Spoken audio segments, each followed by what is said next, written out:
Salut, bienvenue à l'épisode 36 du podcast Feel Good. Ouh, on est déjà rendu à la 4e semaine si tu écoutes cet épisode au fur et à mesure que je les publie. Donc, on arrive à la fin janvier, gentiment. Et ici, on se dit que janvier, c'était à propos de passer à l'action, que c'était le mois où on était plus dans l'énergie masculine, on fait des choses, on achieve, on est en mode accélération, on travaille, on planifie, dou. C'était comme le kickstart de notre année, c'était un carburant qu'on met dans notre avion quand on veut décoller, qui nous permet d'avoir les résultats qu'on veut vers nos objectifs. Par contre, quand on passe beaucoup de temps dans cette phase plutôt accélération, qui demande beaucoup d'énergie, qui demande beaucoup d'action, ben, ça nous amène à gentiment vider nos batteries. Et là, si on passe vraiment beaucoup de temps dans ce mode, ça peut être un peu plus fatigant. Donc, ce que je t'amène à envisager pour le changement de mois, c'est un changement de phase aussi. Passer de la phase plus accélération, énergie masculine, achieve, à une phase un peu plus douce qui va être plus apparentée à une phase de navigation, plus dans l'énergie féminine, plus comme en mode recharge pour pouvoir retrouver l'inspiration, pouvoir trouver l'énergie nécessaire pour continuer durant notre année.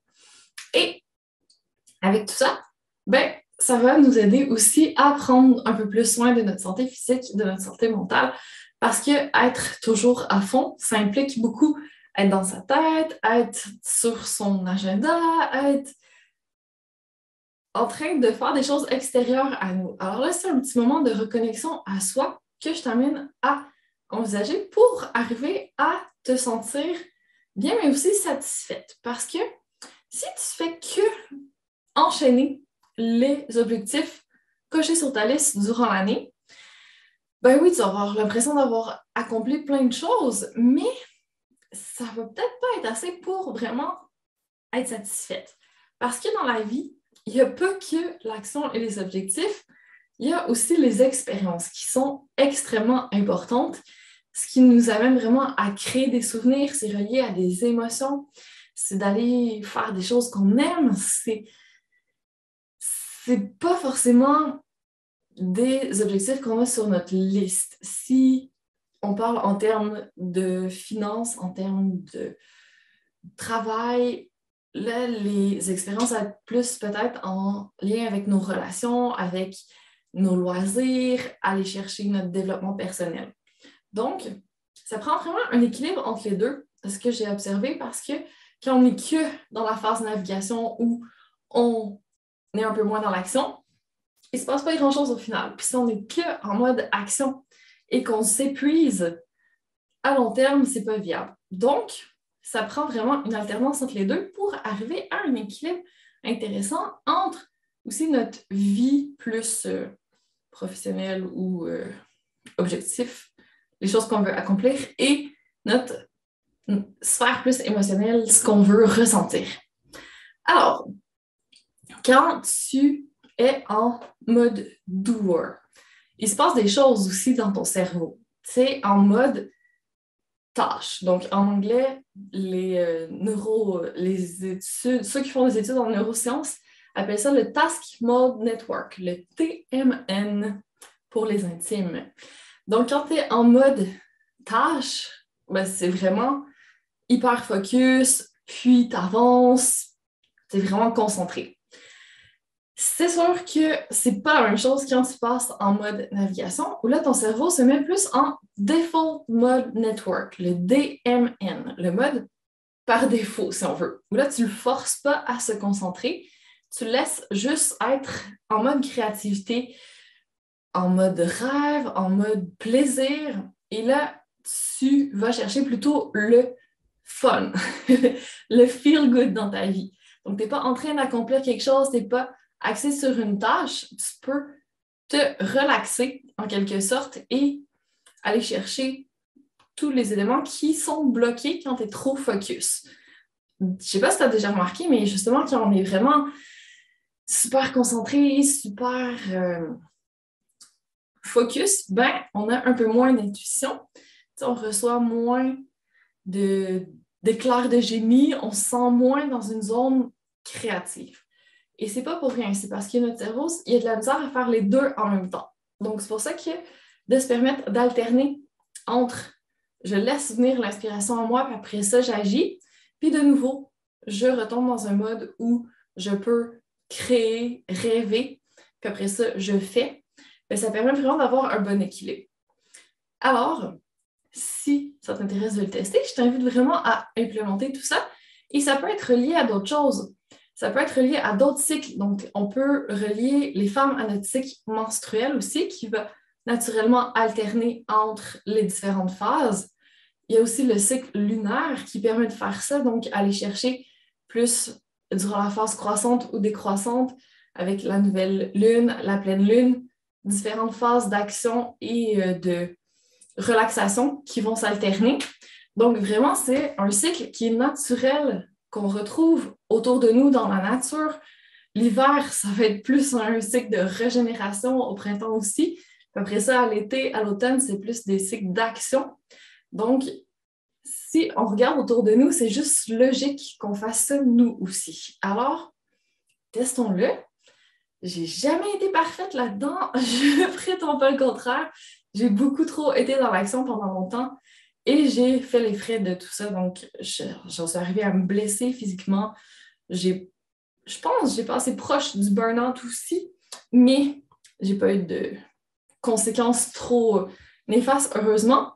Mais, tu sais, j'ai tiré un peu sur la corde. Donc, je sais que quand on pousse trop, qu'on se prend un peu pour des superwomen, puis qu'on veut en faire beaucoup, à un moment donné, on commence à payer pour. Donc, on a meilleur temps de se laisser un peu de temps pour notre développement personnel, pour prendre des vacances, pour pratiquer des loisirs, pour relaxer, pour connecter avec des gens qu'on aime. Ça nous permet de pouvoir tenir plus longtemps dans le temps. Ça nous permet de créer des souvenirs qui vont rester aussi. Et comme ça, on a l'impression d'avoir une vie qui est plus satisfaisante, qui est plus remplie. Et j'ai vu ce concept de navigation et d'accélération dans le livre The Buddha and the Badass de Vishen Lakhiani. Si jamais ça t'intéresse de le lire, je mettrai en lien dans les notes de l'épisode. Et justement, c'est le concept du Bouddha qui est plus en mode navigation, en mode création, en mode plus doux. Et le badass qui est vraiment le doer, qui est en mode action, qui accomplit les choses. Le parallèle entre les deux est vraiment intéressant. On a tous ça en nous aussi. On peut l'appeler différemment. Ça peut être la yogi et la guerrière. Ça peut être la déesse et la CEO. Ça peut être... Peu importe, choisis le nom qui te convient mieux. Mais laisse-toi du temps pour être plus dans ton mode Bouddha ou badass ou déesse ou guerrière. Et comme ça, ben, amuse-toi à alterner entre les deux. Parce qu'au début, je te préviens, c'est pas forcément facile quand on est plus axé sur un mode de passer en l'autre mode. Puis des fois, on va avoir besoin de le faire sur une journée. Des fois, durant la semaine, on va être plus en mode action. Puis après ça, le week-end, on va passer plus en mode relax ou durant nos vacances. Des fois, c'est des cycles plus courts ou plus longs. Puis plus on apprend à switcher entre les deux, plus ça va être facile de le faire aussi. Mais c'est ça, ça demande un petit peu d'entraînement. Donc, sois patiente, je te préviens. Laisse-toi un peu de temps et gentiment, on va y arriver. Donc, ce que je veux t'amener à finalement considérer, c'est que ce qu'il disait aussi, Vishen, c'est que les objectifs n'ont aucun sens sans les expériences. Les expériences, en fait, c'est un peu le but de notre vie. On est venu ici pour expérimenter et on peut passer par les objectifs pour expérimenter, mais c'est juste un intermédiaire, c'est pas le but en soi. Et ça fait du bien de se rappeler de temps en temps parce que quand on est trop axé sur les objectifs, on oublie comment on veut le faire, on oublie le processus, la personne qu'on va devenir en le faisant. Et c'est ça qui est vraiment intéressant. En fait, c'est ça peut-être qu'on recherche même plus que d'atteindre l'objectif en soi. Je donne un exemple. Disons que je veux atteindre comme objectif de faire 100 000, 200 000 dans mon année. Pourquoi je veux vraiment atteindre cet objectif-là? C'est parce que peut-être que je veux plus de liberté dans ma vie. Je veux plus de liberté de choix, pouvoir faire des choses qui ne sont pas possibles si je n'ai pas assez d'argent, pouvoir peut-être me libérer plus de temps, pouvoir me sentir moins stressée par mes finances, etc. Donc, en fait, ce que je recherche, c'est le bien-être que ça va m'apporter d'avoir plus d'argent dans mon compte en banque et les expériences que je vais pouvoir me permettre grâce à cet argent. Donc, finalement, gagner de l'argent en soi, c'est peut-être pas nécessaire. Peut-être qu'on peut commencer à se permettre de vivre plus d'expériences et de se donner cette liberté sans forcément s'épuiser à atteindre l'objectif financier. Puis en fait, ce qui est vraiment paradoxal quand on fait ça, c'est que quand on commence à mettre un petit peu plus dans notre vie de ce qu'on veut en atteignant notre objectif, bien, on peut l'attirer plus facilement à nous par la même occasion. En ayant plus de plaisir, en étant peut-être moins dans la recherche stressante et l'épuisement de l'action trop intense. Donc, c'est doublement intéressant. Je t'invite vraiment à te demander comment tu peux mettre plus d'expérience dans ta vie. Qu'est-ce qui serait intéressant pour toi? Quelles sont les expériences que tu recherches quand tu regardes ta liste d'objectifs, quand tu regardes les résolutions que tu as écrites au début de l'année? Qu'est-ce qui se cache derrière? Parce qu'il y a forcément quelque chose derrière et on ne prend pas toujours le temps de s'interroger. Puis, quand on commence à y penser, ben, c'est ça, ça nous permet aussi de voir, ben, en fait, ce que je veux ressentir davantage dans ma vie, c'est plus de bien-être, c'est plus de liberté, c'est plus d'amour, c'est plus de joie. Donc, en fait, comment on peut mettre plus de tout ça dans notre vie dès maintenant sans forcément que ça passe par les objectifs, juste qu'on a ramené la conscience sur les vraies choses dont on a envie, puis après ça, on peut se les permettre davantage. Donc, je trouve ça vraiment beau. J'espère que ça t'inspire, que ça te parle, tout ça, que tu vas essayer le mode navigation et accélération, que tu vas t'interroger un petit peu plus sur les expériences qui t'intéressent cette année.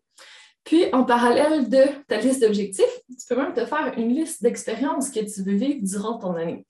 Et cette liste-là, tu n'as pas besoin de te stresser par rapport à elle. Ce n'est pas là pour te rajouter des choses dans ton agenda. C'est là pour mettre plus de vie dans ton année. Donc, si toi, ça te stresse, que tu n'as pas envie de te lancer là-dedans, laisse tomber la liste. Prends vraiment juste le temps de te poser la question de temps en temps, idéalement chaque jour ou au moins à chaque semaine, quelle expérience je veux vivre. Puis après ça, trouver des moyens de te faire vivre ces expériences. Déjà, tu vas voir une belle différence dans ta vie, j'en suis certaine. Et n'hésite pas à me partager si tu fais le test. Ça va être super intéressant de pouvoir échanger là-dessus. Donc, bonne navigation, bonne accélération et surtout bonne expérience.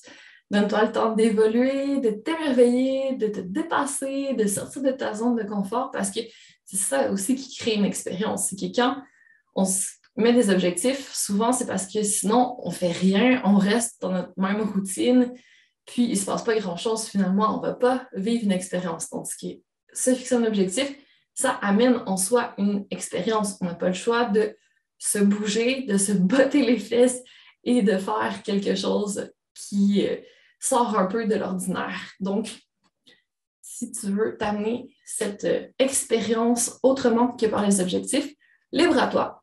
Mets du feel good dans tes objectifs, dans tes expériences.